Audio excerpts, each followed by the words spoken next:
सन्मानयोग गुरु रूप साध संगत जीओ, सनिमर गुरुदेव की फतेह प्रवान करने।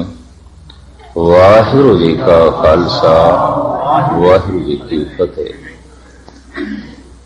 कल दास ने एक विचार लड़ीवार रखने का कुछ मन बनाया सी, उसे नहीं दोहराते हाँ। दरअसल कुछ रस्ते जमीन ते ने, सड़कां जिन्हां ते सानू चलना पैंदा है, एक जगह तो दूसरी थां ते कुछ पड़ावां तो लंघ के। इस तरह सुरत संसार तो जद निरंकार तक पहुंचती है, पदार्थ तो जद परमात्मा तक पहुंचती है, तो कुछ पड़ावां तो लंघ के बकायदा कुछ पड़ाव ने, उन्हां पड़ावां दे बकायदा नाम ने, रस्तियां दे भी नाम ने। एक रस्ते नूं इस्लाम कहंदे ने, इस्लाम एक रस्ते दा नाम है और इस रस्ते च पड़ाव ने। सनातन मत एक रस्ते दा नाम है और इस रस्ते दे कुछ पड़ाव ने। ईसाईयत, यहूदी ते पारसी ये रस्तियां दे नाम ने और इन्हां रस्तियां दे अपने पड़ाव ने। गुरमत ये गुरु दा पंथ है, इसदे भी अपने नाम ने और इस पंथ दे, इस मार्ग दे, इस रस्ते दे अपने पड़ाव ने। जद भी किसी ने मंजिल ते पहुंचना है, पड़ावां तो लंघ के पहुंचना है। पहले मैं थोड़ी जिहा इन्हां रस्तियां की भी व्याख्या कर दिया, ते फिर पड़ाव ने, ते पड़ावां का जिक्र भी पहले कर दिया। सनातन मत ने 3 पड़ाव दसे ने, कर्म कांड, उपासना कांड, ज्ञान कांड। ज्ञान कांड नूं वो मंजिल कहंदे ने, टिकाणा कहंदे ने। इस्लाम 4 हिस्सियां दे तकसीम करता है, 3 नूं पड़ाव मनदा है, चौथी नूं मंजिल मनदा है। शरीयत, तरीकत, मार्फत और हकीकत। इसी तरीके नाल गुरमत 5 हिस्सियां विच बनदी है, 4 पड़ाव ने, 5वीं मंजिल है। जैसे कि सतगुरु वंड करते हैं जपजी साहब दे धर्म खंड, ज्ञान खंड, सरम खंड, कर्म खंड और सच खंड। असी गुरमत मार्ग दे धारनियां, गुरु पंथ दे चलन वाले हाँ। तो इस कथा दे आईने दे, इस कथा दे शीशे दे, इस विचार दे दर्पण दे ये आपां देखण दी कोशिश करांगे कि किस पड़ाव ते हैं। पहले पड़ाव ते हाँ, दूजे ते हाँ, तीसरे ते हाँ, चौथे ते हाँ, या पहुंच गए हैं, या बस जिंदगी पुछदियां ही लंघ गई है, चले ही नहीं। पूछत है पथक ते मार्ग ना धरे पग, प्रीतम के देश कैसे बातन से जाइए। महापुरुषां ने, जगत दे रहबरी पुरुषां ने जो मनुखी जीवन नूं बतीत करन दे साधन दसे, दुखां दी निवृत्ति दे जो उपराले दसे, वो जगत ने अपनाए नहीं ने। ते राजनीतिक लोगों ने जो मनुख दी समस्यावां नूं हल करन दे उपाय कीते, उस दे नाल समस्या हल होई नहीं है। हर मुल्क की अपनी समस्या है। कोई भी मुल्क दावे नाल नहीं कह सकता छाती ते हाथ रख के कि साडे मुल्क की कोई समस्या नहीं।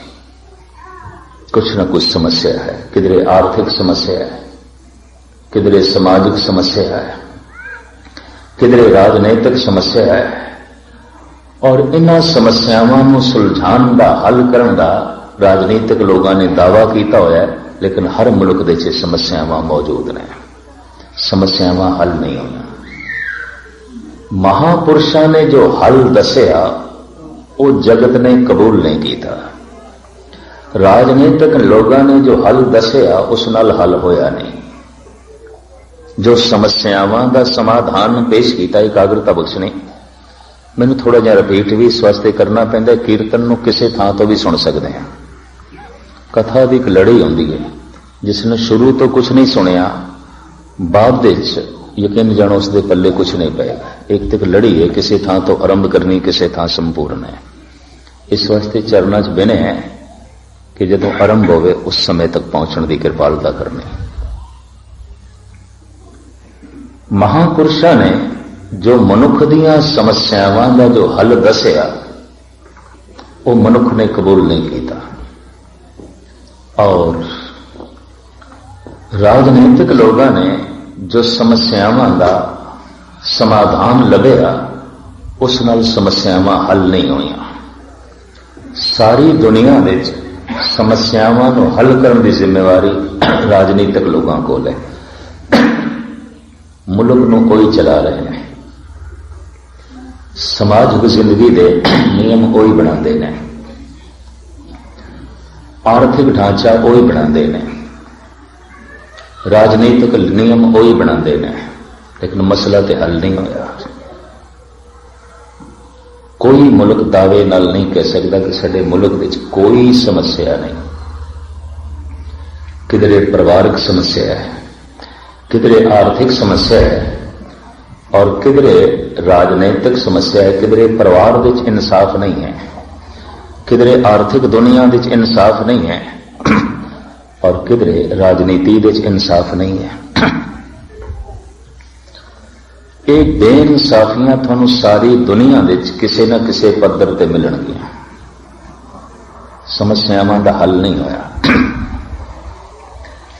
जेड़ा हल अवतारी पुरुषां ने, पैगंबरां ने, गुरु जना ने लभ्या, जो समाधान उन्हां दे कोल सी, वो मनुखता ने कबूल नहीं किया। और जो राजनीतिक लोगों ने समाधान दसिया, उस नाल समाधान होया नहीं, समस्या हल नहीं हुई। मनुख हजारां साल पहले दुखी सी, अज भी दुखी है। मनुख पहले भी बेचैन सी, अज भी है। की होया? हजारां विच एक दो आदमियों ने कोई रब्बी आनंद मान लिया, समाधि लीन हो गए। ये कोई बहुत वड्डी गिनती नहीं है, ये निराशाजनक है।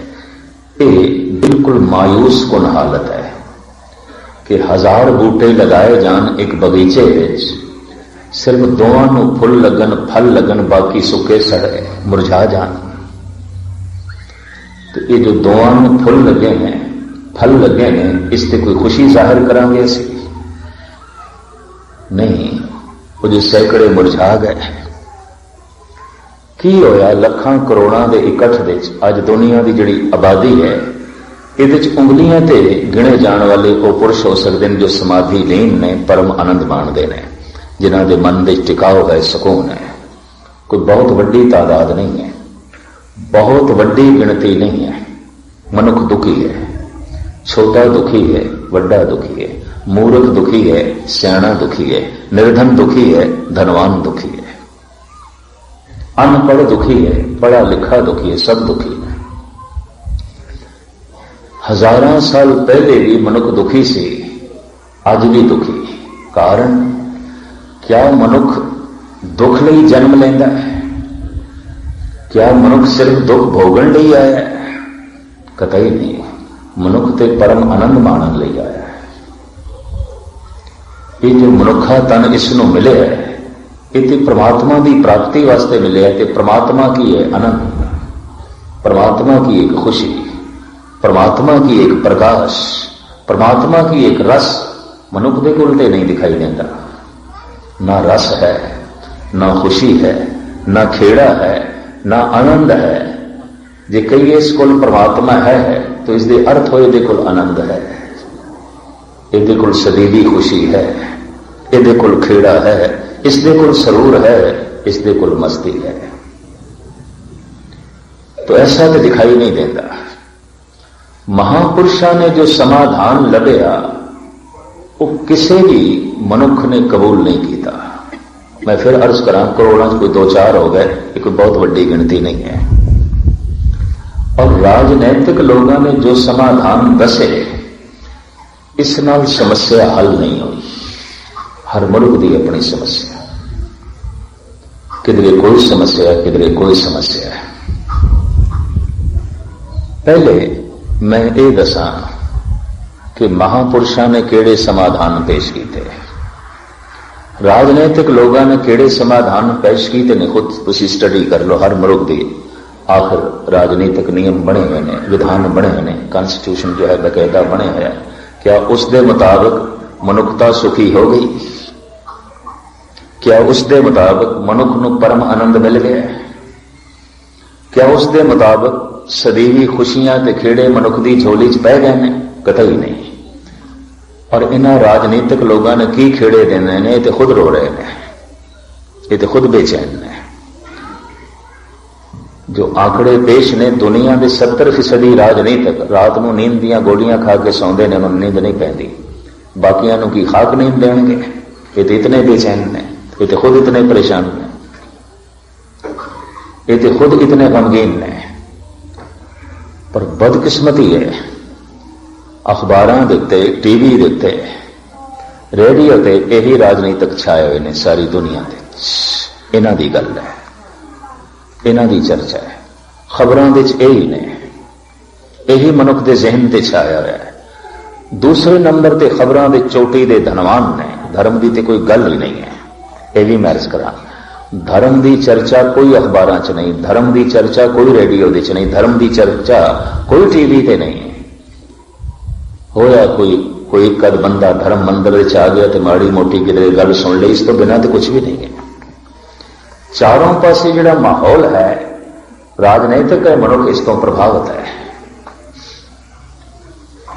झूठ नाल लिबड़े हुए बोल ओ बोले लखां दुनिया सुनन नूं जांदी है। कारण मनुख राजनीति तो प्रभावित है और उन्हां बोलां नाल हल कुछ भी नहीं होया। यह भी मैं अर्ज कर दें, समस्यावां त्यों दी त्यों बनी हुई ने। राजनीतिक दुनिया ने अज तक मसला हल नहीं किया।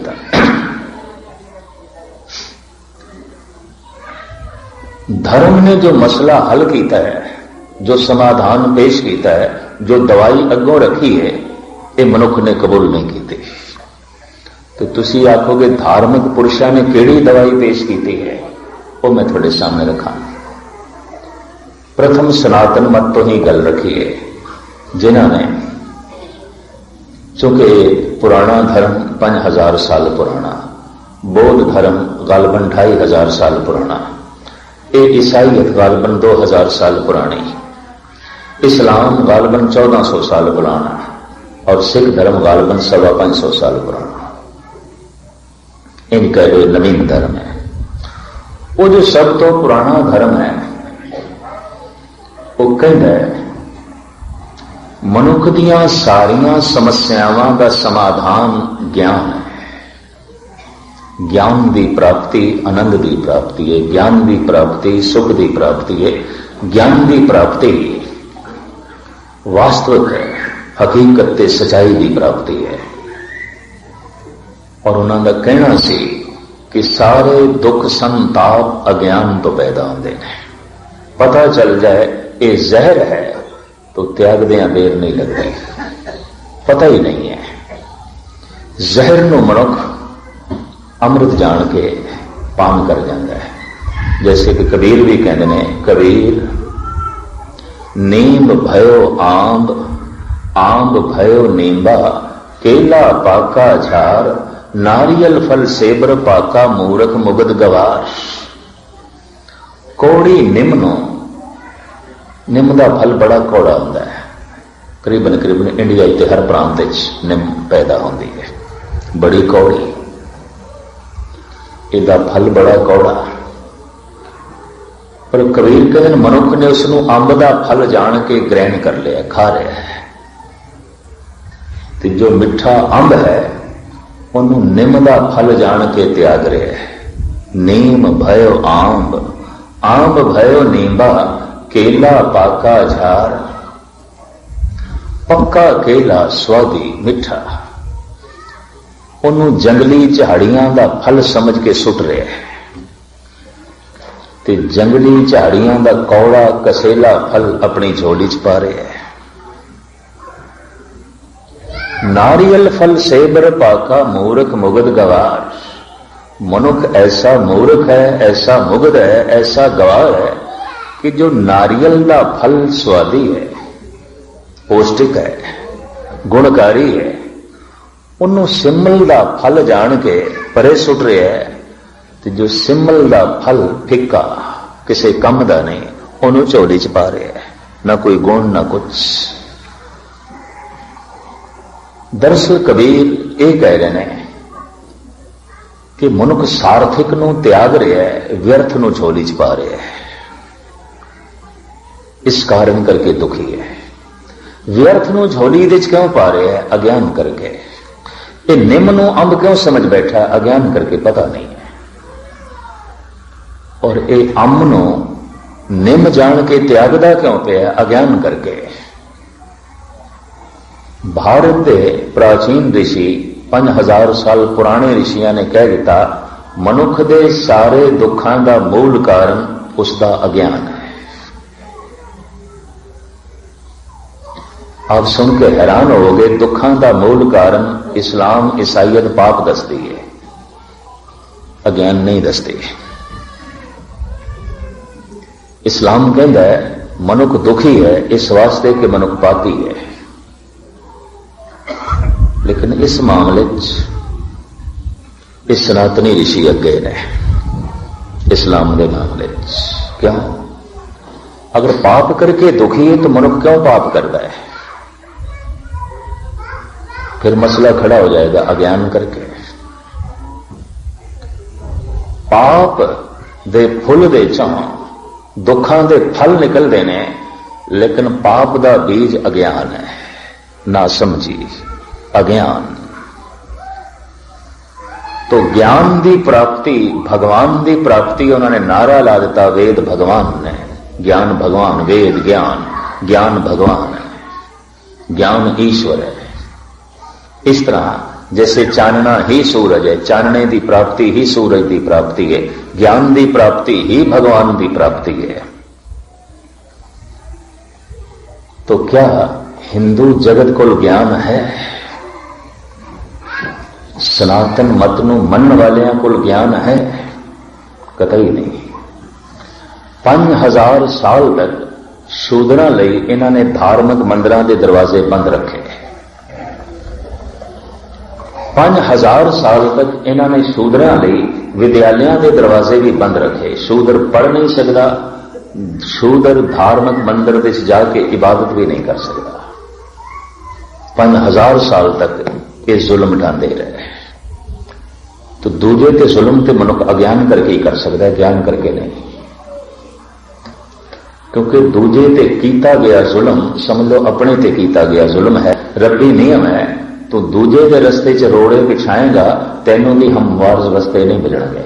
इते दिता लईए अपना, अण दिते किछ हाथ ना आवे। तू दूजे नूं रुलाया है तो तू खुद भी हंस नहीं सकेगा। तू दूजे की भलाई है, तेरे भी सलामत नहीं रहने लगी। तू दूजे लई कंडे विछाए ने रस्ते च, फुल तेनों भी नहीं मिलन लगे। रब्बी नियम दिता लईए अपना, अण दिते किछ हाथ ना आवे। तो दूजे नूं रोण ते मजबूर कर देता है। याद रख, हंस तो भी नहीं सकेगा। एक रब्बी नियम है, ईश्वरी नियम है। ईरान का एक बड़ा प्रसिद्ध सूफी फकीर शेख सादी कहते हैं कि मैं नजूमी ते नहीं हाँ, ज्योतिषी ते नहीं हाँ, पर मैं दस सकदा कि बदकिस्मत बंदा कौन है, बदबख्त कौन है, बदकिस्मत कौन है। मनुख ज्योतिषियों को जाते ने अपना सुख दुख पूछा, अपना भविष्य जानन। एक कहता मैं नजूमी नहीं हाँ, ज्योतिषी नहीं हाँ, पर मैं ये दस सकदा कि दुखी कौन है, बदबख्त कौन है, बदकिस्मत कौन है और क्यों है। कहता मैं दस सकदा। कोई इस तरह दसता है, गर इंसाफ पुरसी बद अख्तर कस अस, जे मैथों इंसाफ की गल पूछें, बदकिस्मत कौन है, बदबख्त कौन है। गर इंसाफ कुर्सी बद अख्तर कस अस्त कि दर राहतश रंज दीगर कस अस्त। वो बदबख्त बंदा है जिस दियां खुशियां दूजियां दे गम ते खड़ियां ने। वो बदकिस्मत बंदा है जो दूजियां दी मौत दे चों अपनी जिंदगी लभदा है।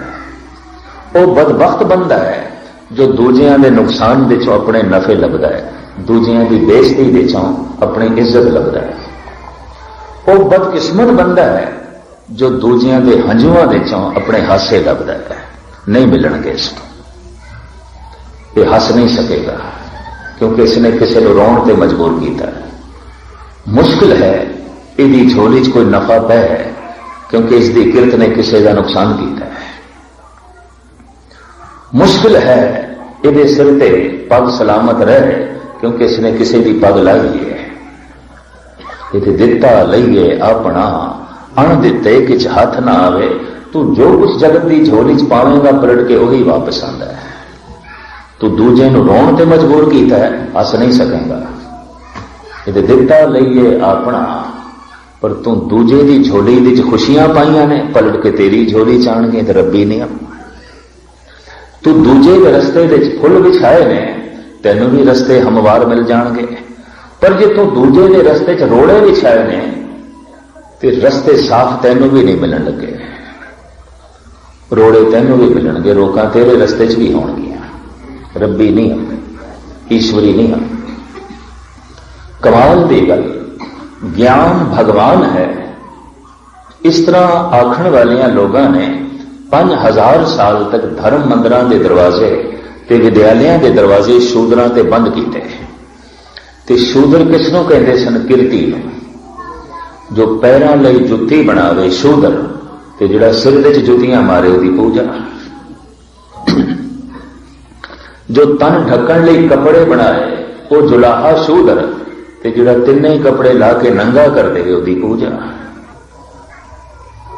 जो रहन लई मकान बना के देवे राज मिस्त्री ये शूदर, ते जो बने बनाया मकानां नूं अग ला देवे उहदी पूजा, उसकी प्रतिष्ठा। ऐसा होंदा रहा। किरती बंदे शूदर। जो मैं अपने ढंग नाल देखिया, हिंदुस्तान की गरीबी के 2 कारण ने। एक तो हिंदुस्तान 1000 साल तक गुलाम रहा। 1000 साल ये ईरानियां का गुलाम रहा, अफगानियां का गुलाम रहा, मुगलों का गुलाम रहा। इत्थे अरबी आए, डच आए, मंगोल आए, पुर्तगेज आए, फ्रेंच आए, फिर अंग्रेज आए, सब दा गुलाम। एक विद्वान का ऐसा कहना है, जिहड़ी कौम जिहड़ा देश एक दिन लई गुलाम हो जाए, समझ लो बीमार सी, बीमार सी, थोड़ी तबीयत खराब सी। ठीक होया ते संभल गया। जिहड़ा देश 1 साल तक गुलाम है, बेहोश सी, बिल्कुल बेहोशी च गया सी। होश आया है तो फिर सताहत दे। जिहड़ा देश गालबन 2 साल तक गुलाम होया है, कहते नो देश मुर्दा है, मरे हुए है। कि हुण तुसीं अंदाजा लगाओ, देश 1000 साल तक गुलाम रहे। लगता है कबरां च ही पए सन, ते कबरां च भी गल सड़ गए सन, हड्डियां भी सड़ गई सन, कुछ भी नहीं रहा सी। इन्ने मुर्दे, इन्ने ही मुर्दियां विच जिंद जान फूकी सी गुरु गोबिंद सिंह जी महाराज ने। इन्ने ही गल गई हड्डियां विच फिर मांस दिता सी। इस सुके सड़े मांस दे फिर खून पाया सी। धन गुरु गोबिंद सिंह जी ने। 1000 साल तक गुलाम। गरीबी का एक कारण यह, गरीबी का दूसरा कारण यह कि किरती बंदियां नूं शूदर आख्या गया, तो धन ते आउंदा किरत नाल। कीर्ति शूदर है, छींबे शूदर ने, जुलाहे शूदर ने, चमार शूदर ने, महामार शूदर ने, कबूत जो है कुमार शूदर ने, जिहड़ा हत्थां नाल किरत करे शूदर। कितनी बदकिस्मती। इकबाल नूं कहना पिया, आह शूदर के लिए हिंदुस्तान गम खाना है, गमां दी जगह है शूदर लई। 5000 साल तक शूदरां लई धर्म मंदिरां दे दरवाजे बंद रखे, विद्यालयां दे दरवाजे बंद रखे। मनुख दा दिमागी विकास होंदा है विद्यालयां दे विच, और मनुख दा अध्यात्मक विकास होंदा है धर्म मंदिरां दे विच। ते दोहां दे बूहे बंद कर दो तो बंदे दा विकास ही रुक जाता है, बंदे की तरक्की रुक जाती है। कमाल की गल, ज्ञान भगवान है ते इहदे नाम दे उत्ते अज्ञान चलता रहा। 33 करोड़ देवतियां की पूजा चलती रही, ज्ञान भगवान है। और फिर गंडा मार होम जल किए देवतियां की बाहें।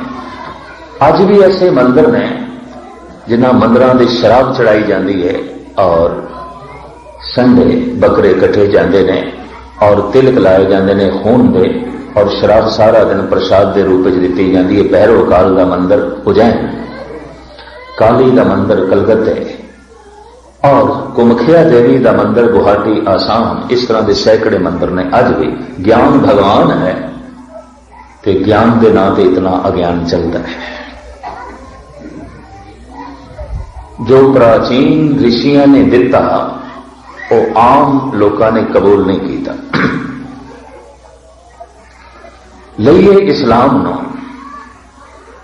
इस्लाम दे अखरी अर्थ ने अमन सलामती। इस्लाम अरबी की ग्रामर के मुताबिक इसके अर्थ बनते हैं अमन सलामती। इस्लाम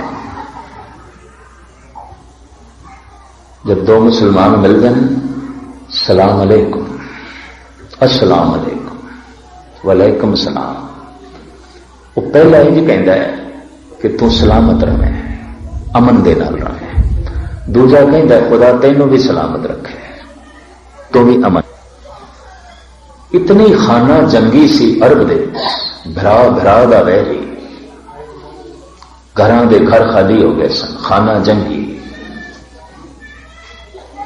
मोहम्मद साहब ने जो मार्ग बनाया खुदा तक, जिस दे पड़ाव रखे, रस्ते का नां रखिया इस्लाम।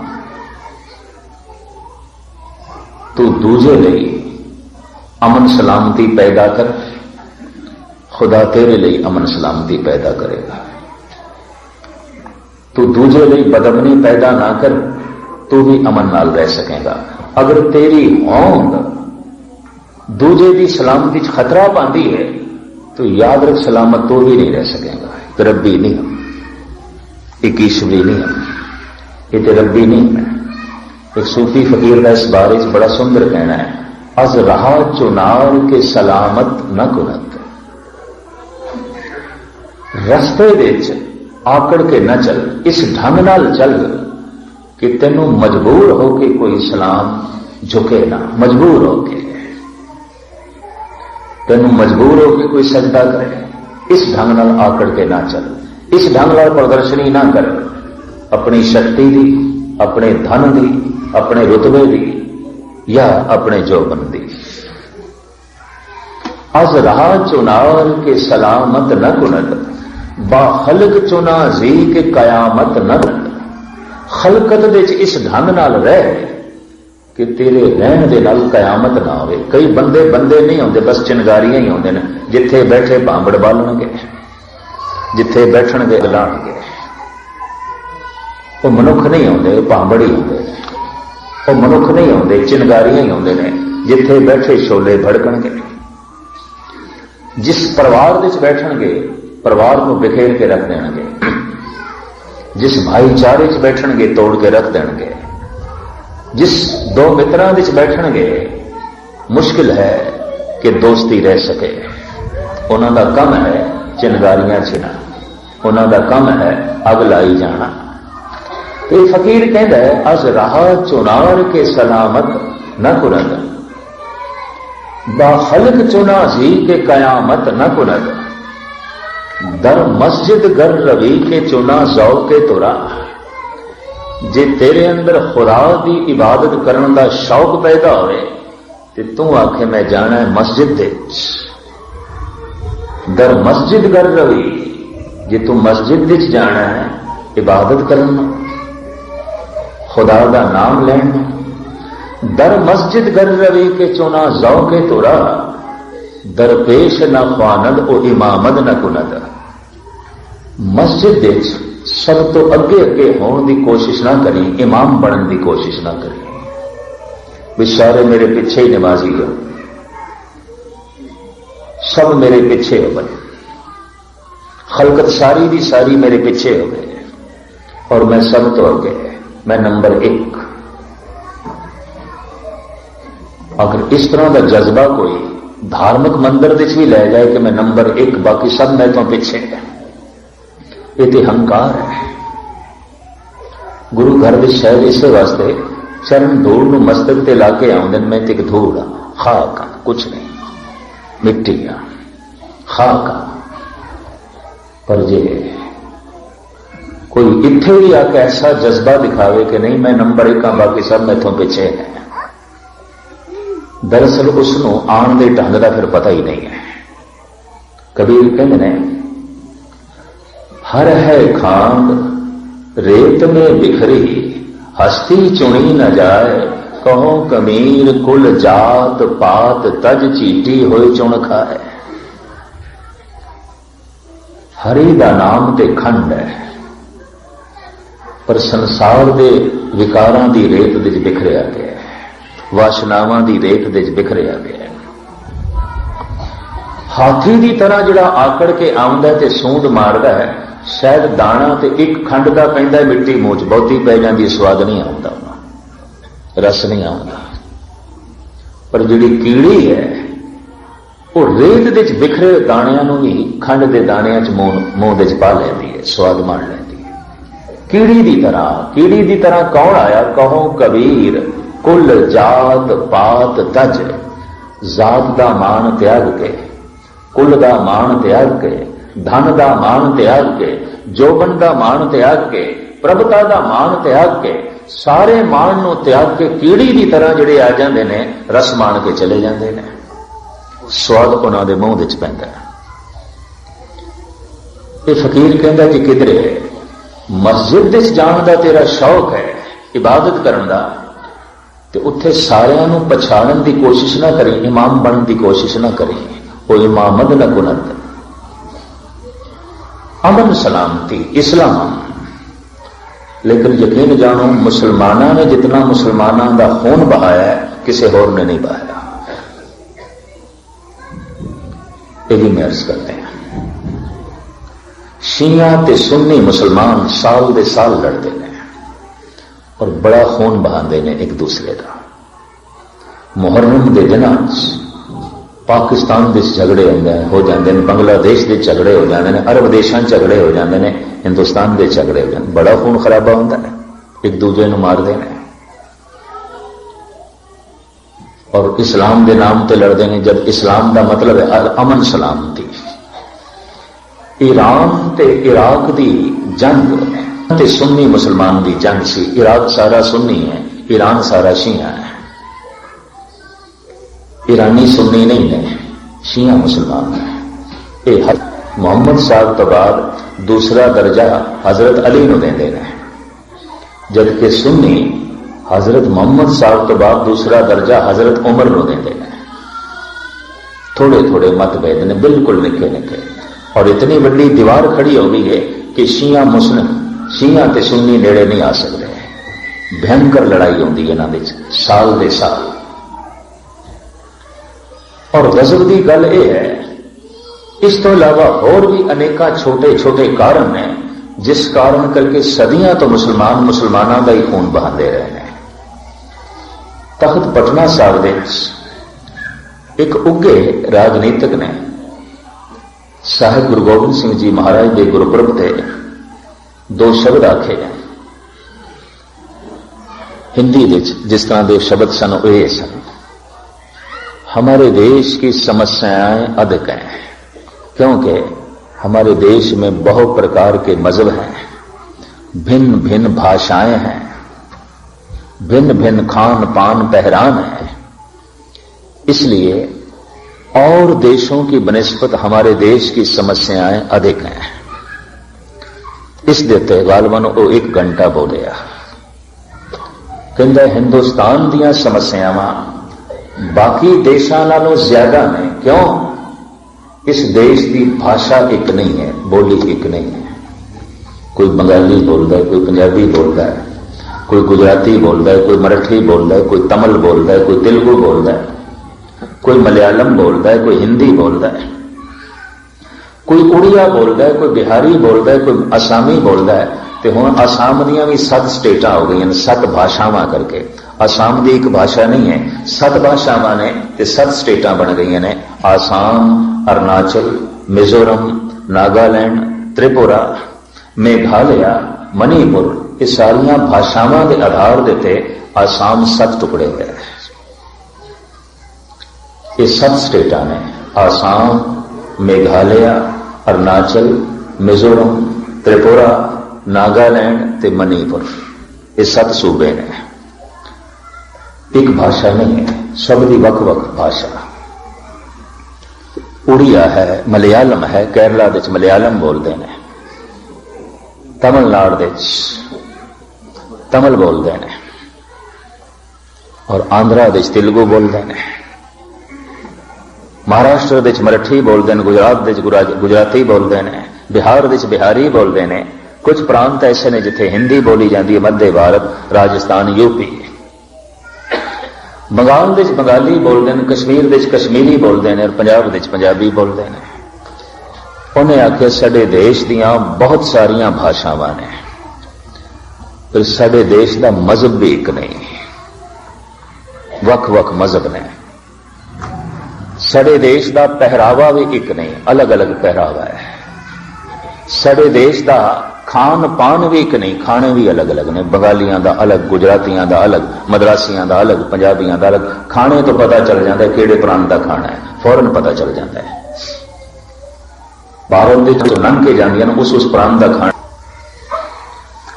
और जिहड़ियां डोमेस्टिक जो है फ्लाइट्स ने, उन्होंने भी करीबन जिस प्रांत में जा रही है उस प्रांत का खाना देंगे। जे गुजरात जा रही है तो गुजरात का खाना, जो मद्रास जा रही है तो मद्रासी साउथ इंडियन खाना देंगे फिर उस जे इधर दिल्ली में आ रही है, पंजाब आ रही है तो उत्तरी भारत का खाना, पंजाबी खाना देंगे। कहने तो मराद उसने कहा थे खाना एक नहीं थे, पहनना एक नहीं थे, मजहब एक नहीं है थे, भाषा एक नहीं है। इस वास्ते इस देश दीयां समस्यावां बाकी देशों नालों ज्यादा ने। उस तो बाद मेरे दास का 1 घंटे का वक्त नहीं तो मेरे अंदर जो है जवाब फुरे सन। और मैं उत्थे बोले अभी मैं कि गालबन 22-23 देश ने, अरब, कुवैत है, इराक है, कतर है, बहरीन है, दुबई है, मिस्र है, जॉर्डन है, लीबिया है, सऊदी अरब है, गिणदे जाइए भी 22 देश बनते हैं। सारियां दी भाषा एक है, सारे अरबी बोलते हैं। सारियां दा मजहब एक है, सारे सुन्नी मुसलमान हैं। और सारियां दा धर्म ग्रंथ एक है, सारियां दा इष्ट भी एक ही है, मोहम्मद साहब। सारियां दा मजहब एक है, मुसलमान। सारियां दी भाषा एक है, अरबी। और सारियां दा पहरावा भी एक है, लंबा चोला पहनते, सिर ते रुमाल बंदे, एक रसा बन लेंदे ऊपर। पहरावा भी एक है, ते सारे एक दूजे दे खून दे प्यासे ने। सारे एक दूजे नाल नहीं बनते, मन मुटाव ने। हुणे थोड़े ही दिन ही होए इराक ते कुवैत दा खाड़ी युद्ध होया। इराक ते ईरान गालबन 9 साल लड़ते रहे। आज तक जितना मुसलमाना ने मुसलमाना का खून वहाया और वहा रहे ने, यकीन जानो किसी दूसरे ने नहीं। ये भी मैं अर्ज कर दें, बिल्कुल छोटियां छोटियां गल्लां करके इन्हां दे झगड़े ने, बड़ा ही खून बहाते हैं, बहुत लड़ते हैं, रज के लड़ते हैं। इस्लाम तू दूजे नूं सलामत रहन दे। मुहम्मद साहब ने तो इंज आख्या सी कि तेनों खुदा की प्राप्ति हो जाएगी, ये तो दूजियां दे पैर लत्तां पे वड्डदे ने, दूजे दा चलना औखा पे करदे ने। है मुख्तसर में अर्ज करा, वेद ही भगवान है, ज्ञान ही भगवान है। क्या तमाम हिंदू जगत ने मन लिया? नहीं, अज्ञान ही भगवान चल रहे होते थे। बड़े वितकरे, बड़ा भेदभाव, बड़ी जात पात। 5000 साल तक शूदरां लई धार्मिक मंदिरां दे दरवाजे बंद, विद्यालयां दे दरवाजे बंद। ईसाई जगत नूं लईए, ईसा ने ईश्वर की प्राप्ति, खुदा की प्राप्ति प्रेम ते रखी है। और उसने साफ कह दिता सी, अगर प्रेम प्राप्त हो गया तो समझ लो खुदा मिल गया। प्रेम सारियां नाल, पहले परिवार नाल कर, फिर संसार नाल कर, ताकि वह प्रेम वद्दा वद्दा निरंकार तक, खुदा तक पहुंचे। इस वास्ते ईसाई दुनिया साफ कह दिता गया, लव इज गॉड, प्रेम ही परमात्मा है। और यकीन जानो, जितना ईसाइयों ने नफरत फैलाई और जितने देशों ते राज किया ते लुटिया,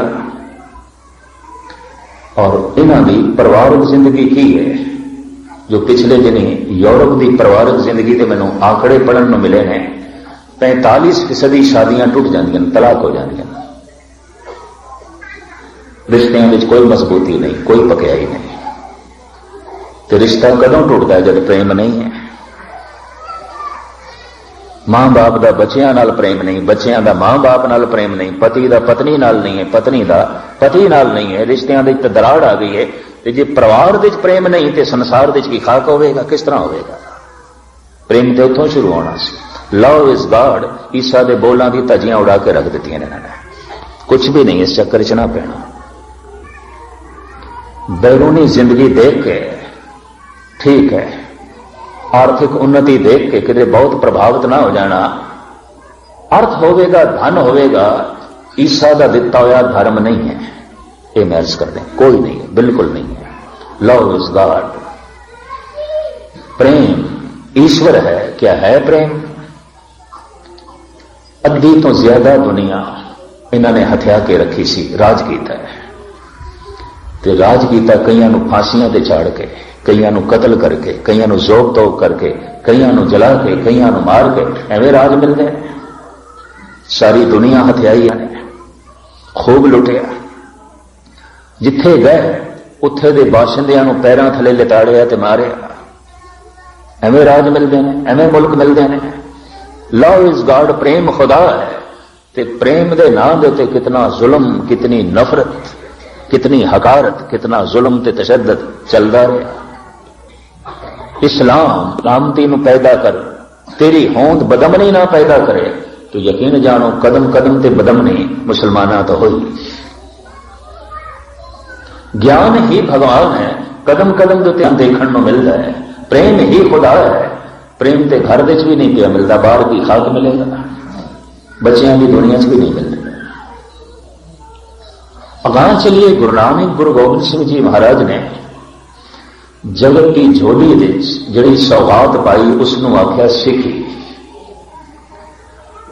सिख तो ज्यादा निर्माण शब्द होर कुछ नहीं हो सकता।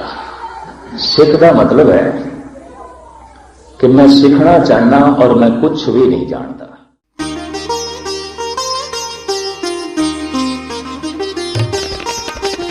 ज्ञान दासा ज्ञान